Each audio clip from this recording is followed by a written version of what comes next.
For regarding prosthesis below knee or above knee or through knee, the replacements come after minimum 5 years, and it's go 10 year also. It depend on uses, how the patient are using.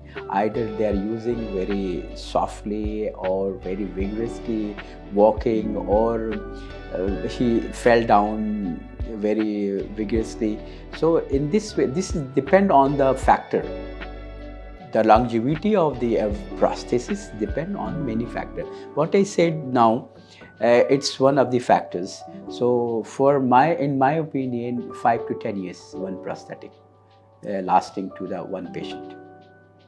But during these 5 to 10 years tenures, patient need to go to prosthetic and orthotic center to repair some spare part, and in carbon fit need to change the shell after 2 years. That's it.